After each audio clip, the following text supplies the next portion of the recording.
花膠嘅製作技藝咧，係香港嘅非物質文化遺產嚟嘅。因為香港咧以前係一個漁村嚟噶嘛，大澳嗰度咧好多啲漁夫啊，嗰啲收啲魚翻嚟咧，咁佢哋就製成嗰啲花膠啦，製成呢啲魚標嚟嘅，係嗰啲魚裏邊取出嚟嘅魚標啊嘛，咁啊製成啲花膠啦。上環呢啲南北行咧係最大嘅商戶嚟嘅，就收購晒呢啲花膠啦。咁啊呢啲花膠咧先攞嚟出售啦。魚標咧其實係嗰個魚泡啊，係魚內邊令到嗰條魚咧浮沉用嘅嗰個器官嚟噶。所以佢泵咗啲氣咧，咁個魚咧就自動會浮上去水面啦。如果佢將嗰啲氣排咗出嚟咧，咁嗰個魚咧就會沉落下邊啦。嗱，可以做花膠嘅魚咧有好多種噶，即係譬如石手魚科啦，已經有好多種啦，有黃菇魚啦，有黑菇魚啦。黃菇魚就係做白花膠啦，有閩魚膠啦，有北海膠啦，就係香港嘅雜膠啦。其實好多魚咧都可以做到花膠噶。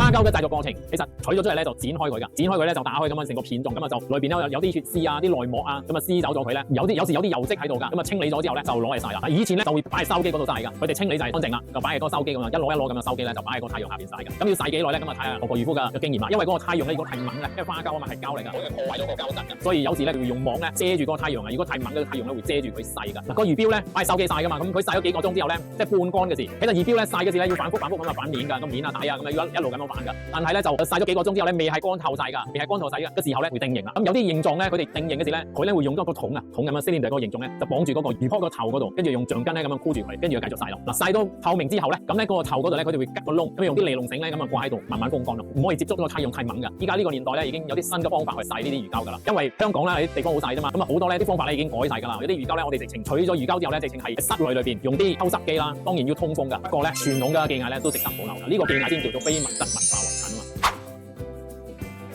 花膠嘅製作技藝咧，其實我都識噶，因為我除咗買賣花膠啦，做花膠好多年啦，30年啦，我哋有時咧都會買啲魚翻嚟啊，咁啊就取嗰啲魚標出嚟噶，取呢個魚標出嚟咧要有咁上下嘅耐性噶，即係唔係話求其咁樣剪開嗰個肚咧，咁樣夾硬掹佢出嚟就係噶啦。咁嗱，以前咧好多啲漁夫咧，佢取咗出嚟嘅時咧，嗰個魚標咧已經直情係爛晒噶啦，因為你冇耐性啊，你要慢慢剪咗嗰個肚之後咧，咁啊慢慢咧將嗰個魚標咧慢慢取佢出嚟咧，因為嗰個魚標咧有部分嘅部位咧係黐住嗰個骨噶，呢啲工藝咧係當時咧由嗰個幾十年代之前咧慢慢咧係進步噶。今時今日嘅花膠咧取出嚟咧係好靚噶，唔會話有啲穿窿噶。同埋咧以前咧好多花膠做出嚟咧就根據當地嗰個傳統嗰個漁夫咧，佢哋就造型噶，即係做成圓形啊。因為花膠你取出嚟，因為花膠魚咧係長噶嘛，你花膠一定係長形噶啦。除咗街鋪魚啫，咁啊佢長形取咗個花膠出嚟咧，佢係慢慢咧將佢壓縮，咁啊變咗圓形啊，做下啲形啊靚啊，可以擺好耐噶。啲花膠咧長期擺咧，嗰個花膠越擺越耐咧，本身嗰個